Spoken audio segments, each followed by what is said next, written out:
आपका एक बार फिर से स्वागत करती हूँ। हमारे साथ मौजूद है पवन छोकर जी, जो बौड़ा ब्लॉक के प्रधान हैं और प्रधानों के भी अध्यक्ष हैं।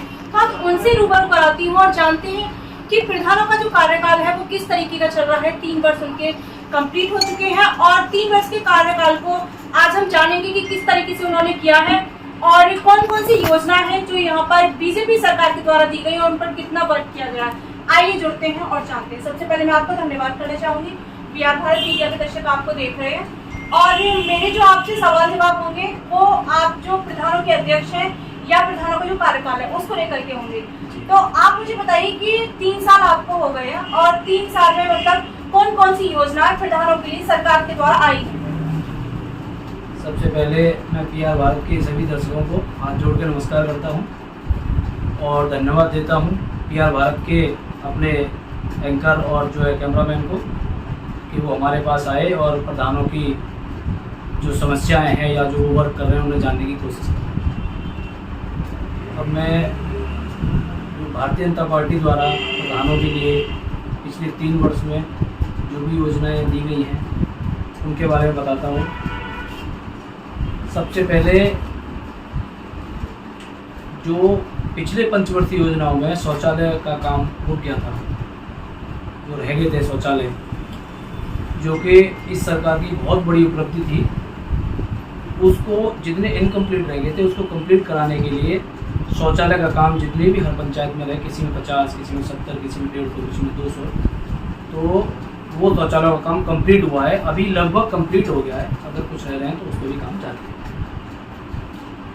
और जो है सरकार की बाकी की जो योजनाएं हैं, सबसे एक और बड़ी जो महत्वपूर्ण योजनाएं हैं वो है जो मिनी सचिवालय, हर पंचायत में 50 सचिवालय बनाने का जो कार्य किया है वो काबिल तारीफ है। और हमारे प्रधानों ने जी तोड़ मेहनत करके सभी पंचायत सचिवालयों को, जो कि इस पंचवर्षीय योजना से पहले मात्र काउंटेड लोगों की, काउंटेड प्रधान थे जिनके पास पंचायत सचिवालय की व्यवस्था थी, लोगों को बैठाने की व्यवस्था थी, और मैं सभी अपने घर से प्रधानी चलाते थे, वहीं से पंचायत सचिवालय चलाते। लेकिन आज की व्यवस्था ये है कि हर ग्राम पंचायत में एक मिनी सचिवालय या पंचायत सचिवालय है जिसमें वो बैठ के सब लोगों की समस्या सुनता है और अपनी जो भी उनके लिए कर सकता है कोशिश करके उनको निवारण कराता है। और इसके अलावा स्वास्थ्य में जो योजनाएं हैं, हर पंचायत में लगभग, कुछ पंचायतों को छोड़ के जो अभी धीरे धीरे करके आ रही है, सभी पंचायत में एक मिनी हॉस्पिटल की व्यवस्था सरकार द्वारा कराई गई है, जिसमें एक डॉक्टर कम से कम बैठता है डेली 10 से 5, और वो आते हैं गांव के लोगों की छोटी मोटी जो भी समस्याएं होती हैं, उनको किसी को बुखार है, सर दर्द है, छोटी खांसी जुकाम है या वायरल जैसी जो भी समस्याएं हैं, उनको लेकर के जो समस्याओं को आते हैं वो वहीं पर उनका निराकरण हो जाता है, वहीं पर उनके स्वास्थ्य की पूरी सुविधा है, फ्री में दवाएं वो देते हैं।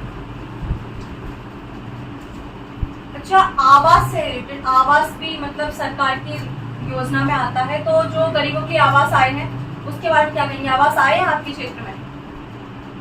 अभी जो हमारा 3 वर्ष का कार्यकाल निकला है, तो अभी केंद्र सरकार द्वारा शहरी विकास योजना का सबसे ज़्यादा काम कराया गया है। जो शहर में हमारे मकान बन रहे हैं गरीब लोगों के, उन पर ज़्यादा कार्य कराया गया है। ग्रामीण में अभी कोई ये इस तरह क्या बोलते हैं अपना मकान, जो ग्रामीण उसमें मकान बनने हैं उनका इशू है पिछले 3 वर्ष में। अच्छा, और जो विद्यालय है, माध्यमिक विद्यालय, उनकी क्या स्थिति है आपके यहाँ पर? देखो, विद्यालय तो पूरे उत्तर प्रदेश में आज लगभग सुदृढ़ हो चुके हैं। मेरी पंचायत में भी 4 विद्यालय हैं, चारों विद्यालयों में पूरे सौंदर्यीकरण का उनका काम करा दिया गया है।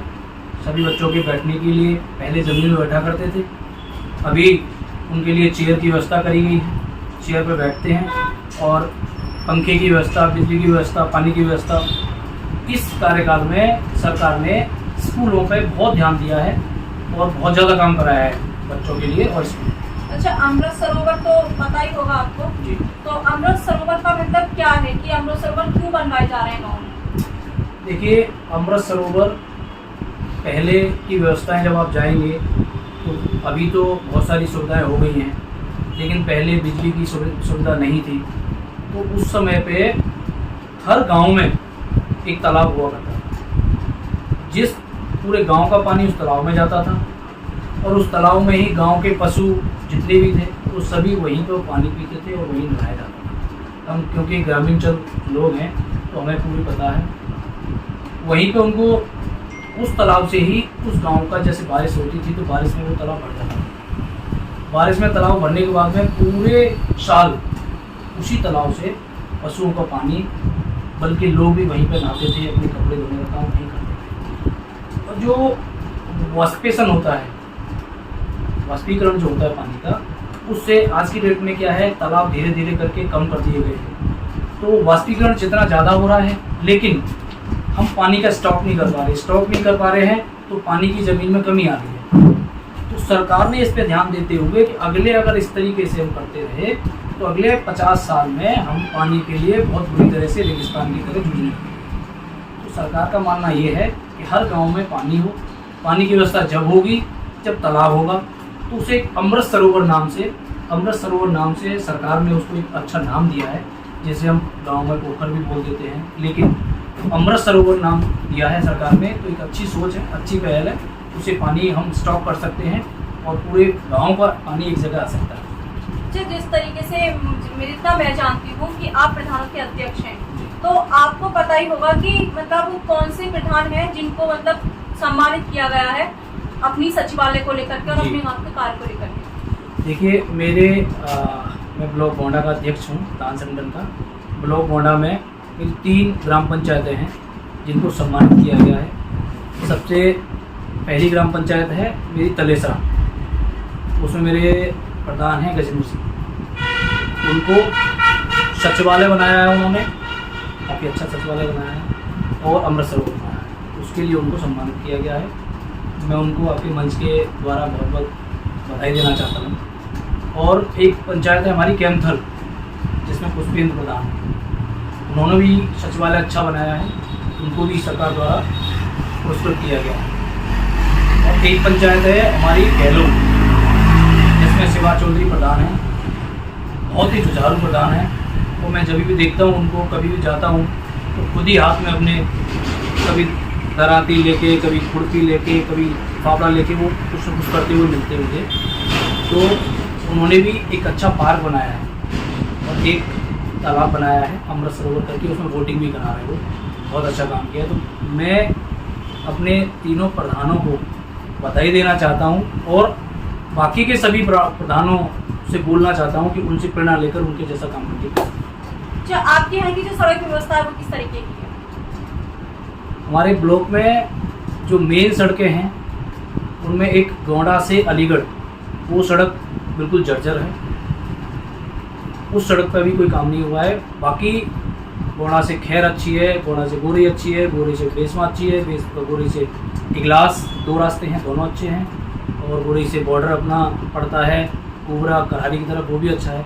मोस्टली सड़क अच्छी हो गई है। देखिए क्या है, पिछले हमारी एज भी 35 के अप्रोक्स है, तो हमने जब से देखा है, हमारे और बुजुर्ग लोग हैं, छोटी छोटी सड़कें थी हमारे यहाँ पे। गोरी से तो बिल्कुल भी सड़कें, कोई भी एक सड़क ऐसी नहीं थी जिसमें कोई अच्छी तरह से जा सके। लेकिन पिछले 5 साल में 2017 के बाद में जो यहाँ पे विकास हुआ है, तो मैं तो कहूँगा पिछले, बल्कि जब से हम प्रधान हुए हैं तभी से यहाँ पे विकास शुरू हुआ है। तो हमारे विधायक जी द्वारा, हमारे सांसद जी द्वारा गोरी से हमारी सारी सड़कें ठीक हो चुकी हैं। 2 सड़क बची हैं गोरी से मथुरा बॉर्डर की, उन सड़कों पे कार्य चल रहा है, विशेष मरम्मत का कार्य चल रहा है। लेकिन हमारी मांग है कि वो दोनों सड़कें हमारी, क्योंकि वो वृंदावन को जोड़ती हैं, श्री बांके बिहारी टेम्पल के लिए वो सड़क यहाँ से जोड़ती हैं, तो हमारी मांग है कि उन दोनों सड़कों को 7 मीटर चौड़ी, जैसे कि मथुरा डिस्ट्रिक्ट में हमारे बॉर्डर तक होके आई हैं, उसी तरीके से वो बन जाए। बाकी हमारे यहाँ सारी सड़कें ठीक है। अच्छा, मेरा आपसे आखिरी सवाल ये है कि आपने मुझे बताया कि 3 वर्ष में आपने कितना कार्य किया या आपके प्रधानों ने कितना कार्य किया, लेकिन बच्चे हुए तो 2 वर्ष हैं। तो आप अपना बताइए कि अगर मतलब उसका जो बजट पास होके आता है तो आप सबसे पहले कौन सा कार्य करेंगे? जनता अभी आपसे कौन से कार्य की सबसे ज्यादा डिमांड रखती है? जी देखिए, 3 वर्ष पूरे हो चुके हैं। इन 3 वर्षों में हमें जो भी क्षेत्र की लोगों की मूलभूत सुविधा होती है, सबसे पहले इंसान को रोटी चाहिए होती है। जब उसे रोटी मिलती है तो वो घर से बाहर निकलने के लिए, काम करने जाएगा, कुछ बीमार हो गया दिखाने जाएगा, कुछ भी करेगा, तो उसे एक अच्छी सड़क की व्यवस्था चाहिए होती है। अगर अच्छी सड़क आपके पास है तो आपकी कनेक्टिविटी अच्छी है तो आप पैदल भी जा सकते हैं और बाइक से भी जा सकते हैं। अच्छी तरह से अगर आपकी